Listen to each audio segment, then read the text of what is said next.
사도신경으로 신앙 고백 드림으로 새벽 예배 시작합니다.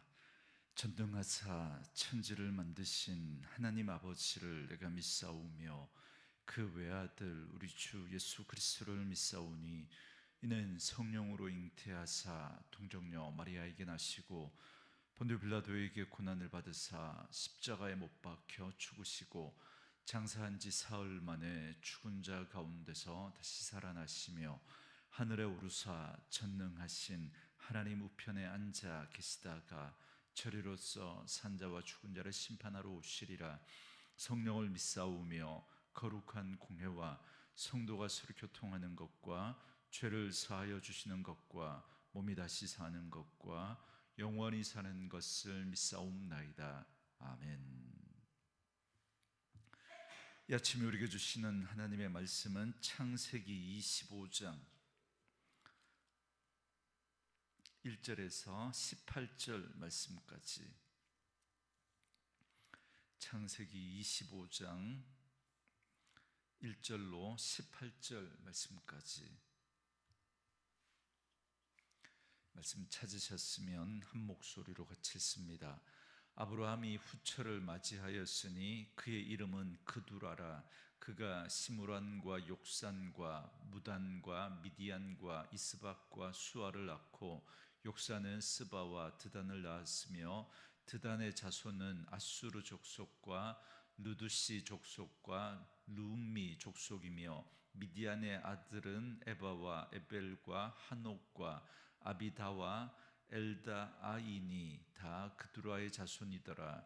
아브라함이 이삭에게 자기의 모든 소유를 주었고 자기 서자들에게도 재산을 주어 자기 생전에 그들로 하여금 자기 아들 이삭을 떠나 동방 곧 동방 땅으로 가게 하였더라.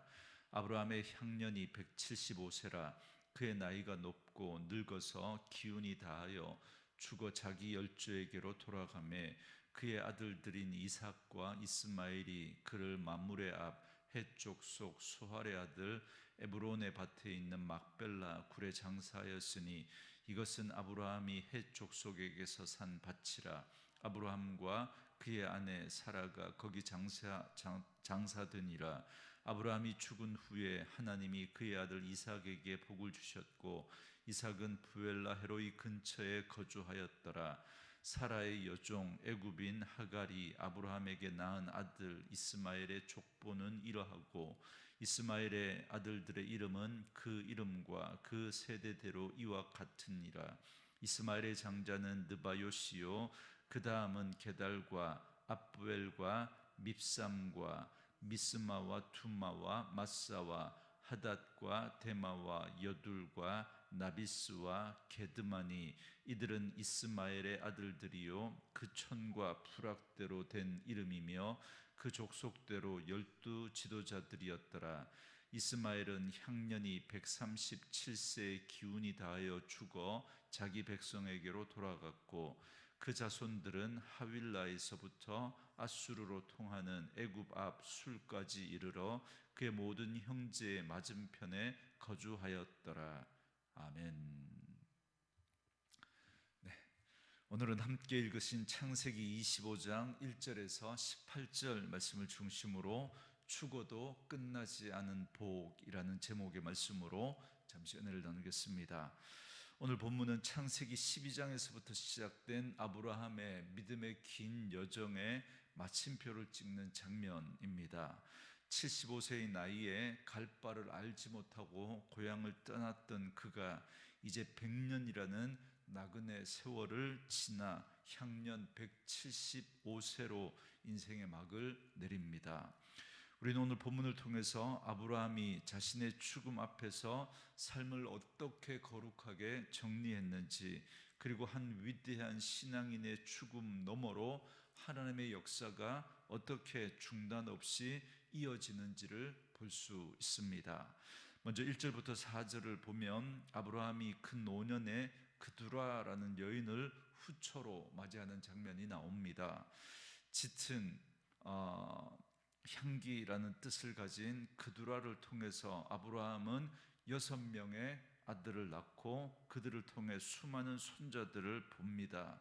우리는 창세기 앞부분에서 아브라함이 100세 이삭을 낳기 전에 그의 몸 상태가 어떠했는지를 기억합니다. 성경은 그를 가리켜서 죽은 자와 같았다라고 표현했습니다. 그런데 기적적으로 이삭을 낳았을 뿐만 아니라 그보다 훨씬 더 나이가 든 노년에도 이토록 많은 자손을 얻었습니다.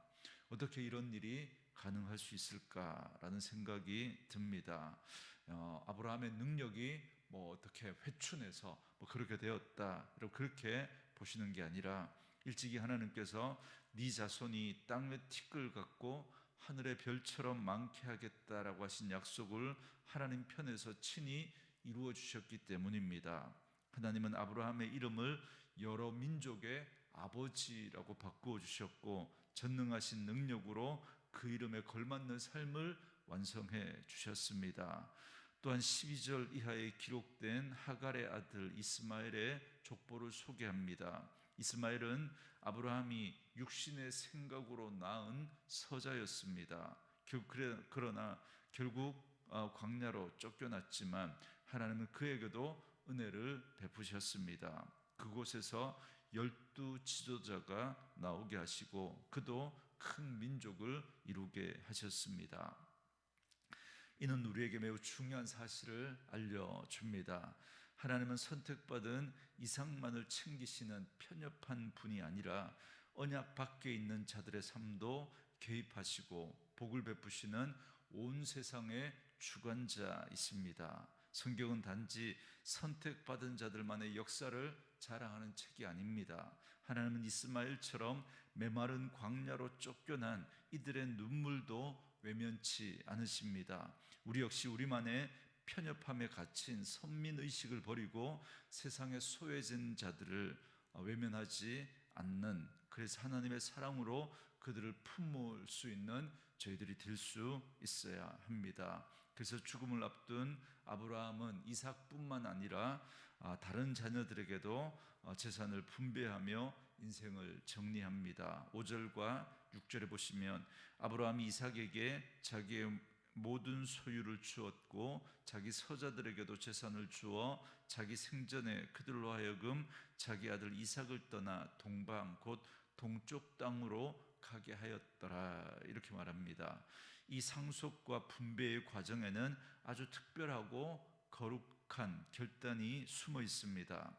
아브라함은 그두라를 통해서 낳은 아들들에게 재산을 넉넉히 주어서 동방으로 떠나게 했습니다. 반면에 언약의 자녀인 이삭에게는 모든 소유를 주었습니다. 이것은 단순히 편애나 차별이 아닙니다.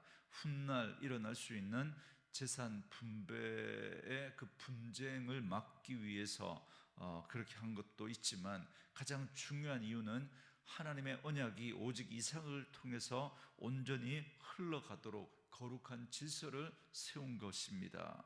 이삭이 물려받은 모든 소유에는 눈에 보이는 가축과 은금만이 아니라 하나님께 받은 약속, 축복권, 그리고 장차 오실 메시아를 향한 위대한 영적인 유산이 담겨져 있습니다.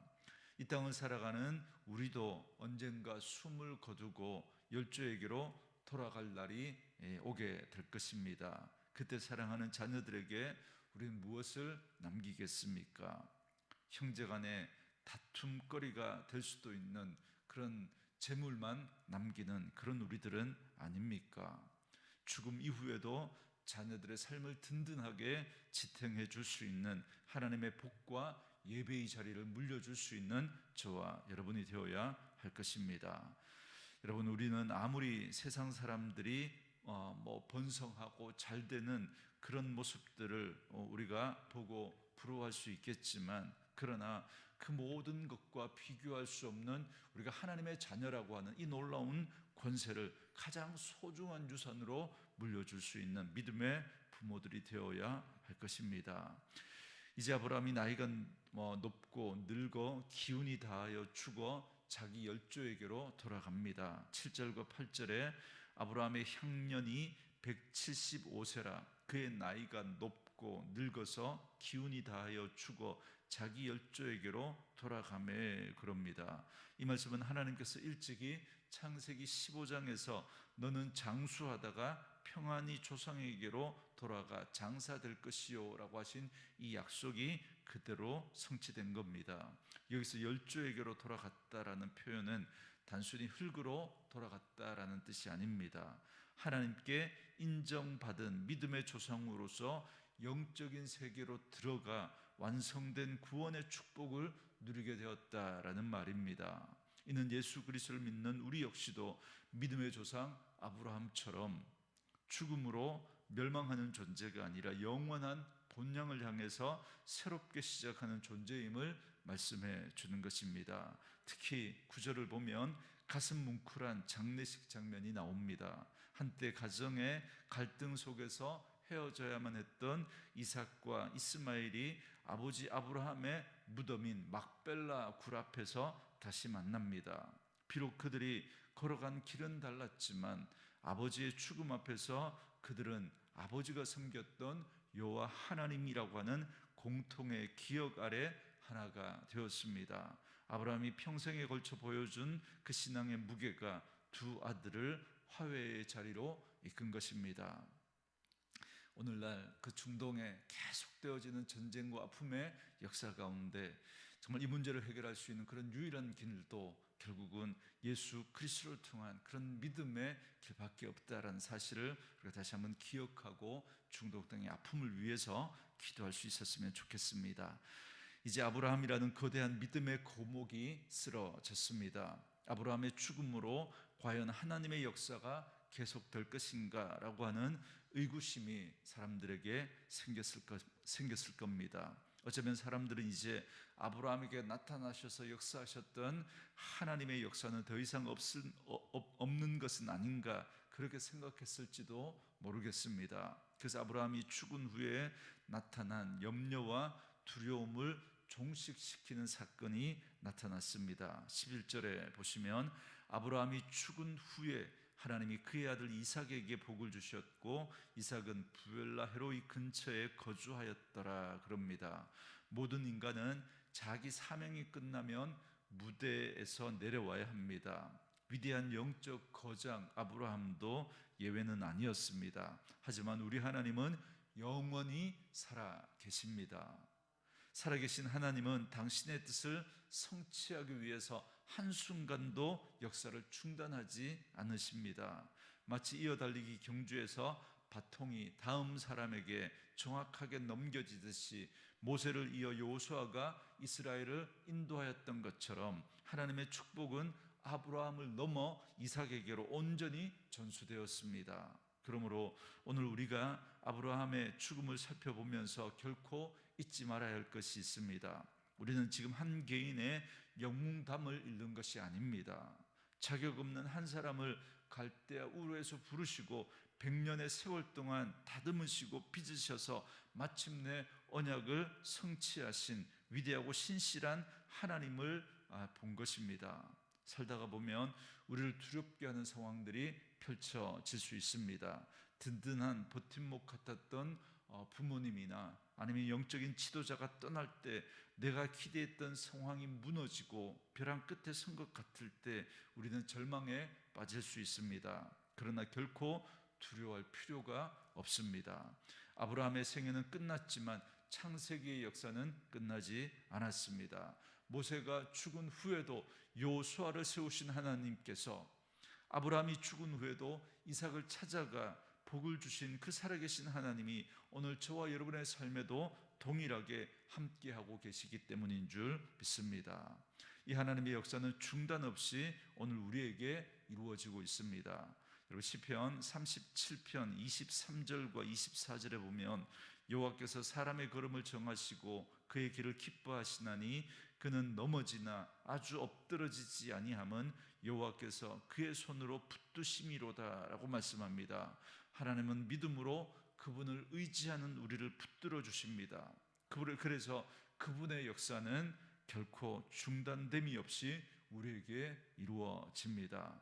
그러므로 오늘도 쉼없이 일하시며 한 번 약속하신 약속은 반드시 이루시는 그 신실하신 하나님만 온전히 신뢰할 수 있기를 바랍니다.